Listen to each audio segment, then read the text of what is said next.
Provérbios 22:6, excelente. Vamos lá. Está cheio de menino que foi instruído no caminho que deve andar e hoje está vendendo cocaína em vários lugares do mundo.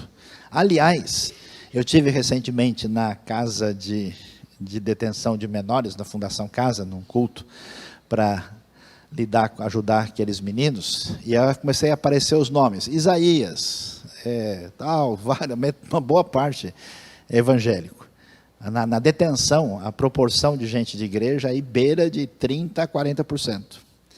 Então, como é que é esse negócio de ensina o menino no caminho que deve andar? As versões vão variar também, elas não dizem isso. Aliás, o hebraico não diz isso. Isso aí foi um jeito de traduzir que eu nem sei por que fizeram assim. No hebraico está escrito uma outra coisa, está escrito assim, ensina a criança bedarko. Bedarko é bederer-o, ou seja, no caminho dele, é isso que está lá. Ensina o menino no caminho dele.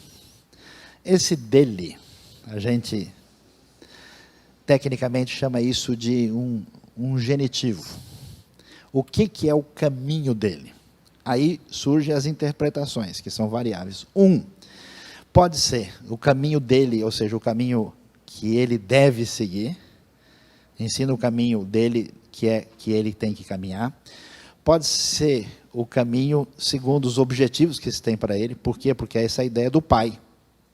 Os pais devem cuidar dos filhos e ensinar no caminho preparado para ele, segundo o que você tem para ele. Ou pode ser a ideia segundo o talento que ele tem, segundo o caminho dele. Exatamente. Eu, por exemplo, acho que é isso. Nem saiu na NVI porque eu sou o coordenador, mas o voto é da comissão.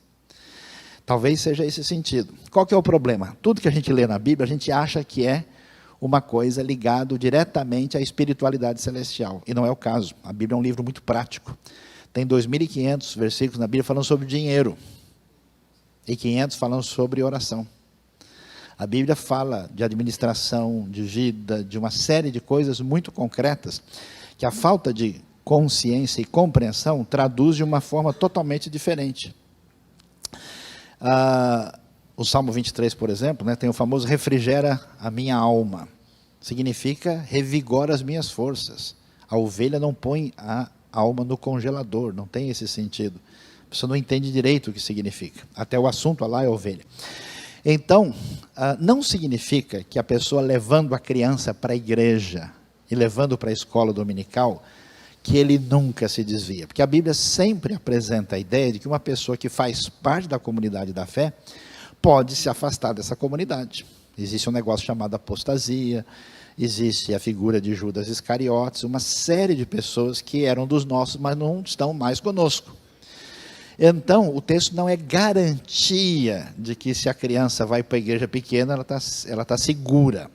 Ele tem a seguinte garantia, que se você quer que uma criança aprenda alguma coisa, aproveite enquanto é cedo.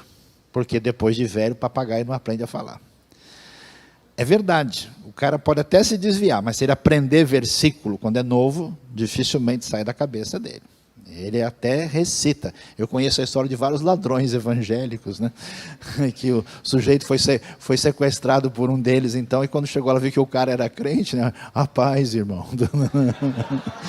E aí, ele citou um versículo, eu me lembro desse versículo, eu estava na igreja, eu aprendi, e aí até se comoveu lá, e o sujeito conseguiu ser recuperado da sua situação lá. Mas significa que se alguém vai aprender a andar de bicicleta, ele aprenda novo. Se alguém tem um talento, ele pode tocar piano, ele pode aprender uma língua estrangeira, ele pode aprender uma carreira, ele deve fazer isso, ensina enquanto ele é menino, porque ele não vai se desviar desse conhecimento que ele tem. Isso também envolve aspectos para a vida, e o objetivo é esse, não é garantia de salvação.